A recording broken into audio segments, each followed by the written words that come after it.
Never did it burn out in a bushfire, and in the spring breeze it would always revive. Grass, as described in this extract from a 1200-year-old poem, symbolizes tenacity and hope in Chinese culture. In today's Papua New Guinea, a particular breed of grass from China recommended by President Xi Jinping 2 decades ago is flourishing on the exotic soil. By 2018, when President Xi Jinping visited this Pacific country, the grass was helping lift 30,000 local people out of poverty. Juncao, which literally means mushroom and grass, can be used, as its name suggests, to grow edible mushrooms, as livestock feed, or as a green barrier to stop desertification. As noted by the UN, its real power comes from how these activities contribute to broader social issues, such as poverty eradication, clean energy, and other targets listed in UN's 2030 Agenda for Sustainable Development. It is no wonder that this plant, cultivated by Chinese scientists, is often called a magic grass. However, it would have never been introduced to the world without the support of President Xi Jinping. In the mid-1980s, when Xi started working in Fujian province, he dedicated considerable energy to rural development and poverty alleviation. At that time, mushroom farming was booming in the countryside, and it was lucrative. In a vicious cycle, farmers felling trees en masse for fungi substrate were causing deforestation, which caused economic stagnation. A potential solution the future president of China discovered could be found in research underway in Fujian on a group of wild grasses. 所以是在这个事情，我都从内心非常感谢这个，非常感激这个我们这个当时的习县长对科技工作的支持。 因为他的支持底下呢，所以后来才会建了我们福建省，也是全国，也是全世界第一个的菌草科学实验室。 Lin went on to develop 45 varieties of Juncao, which are used to cultivate 55 mushroom species. The grass significantly lowered farming costs and reduced annual tree clearing by 20 million cubic meters.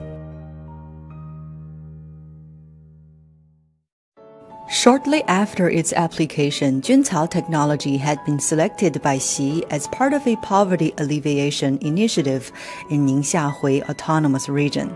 In Xihaigu of Ningxia, an area declared uninhabitable by the UN World Food Program, the first 27 farmers to join the Juncao program quickly doubled their incomes.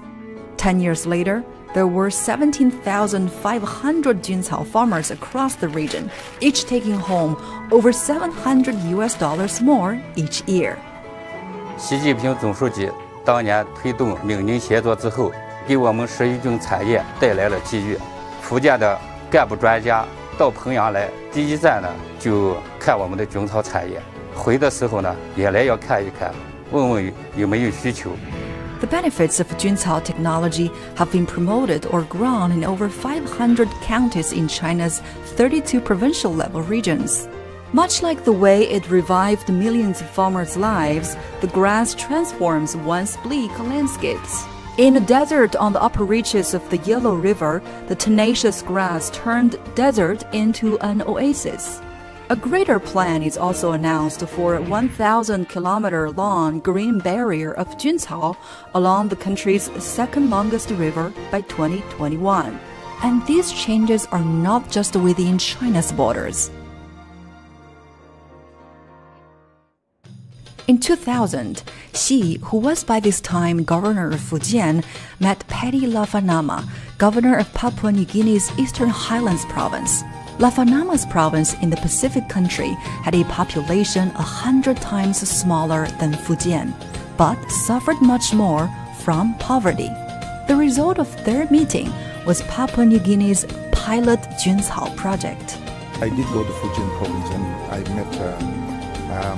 I met then my colleague governor, Xi Jinping. But my impression of that meeting with him is very, very lasting. I think that the president has a heart for people. I felt it at that time.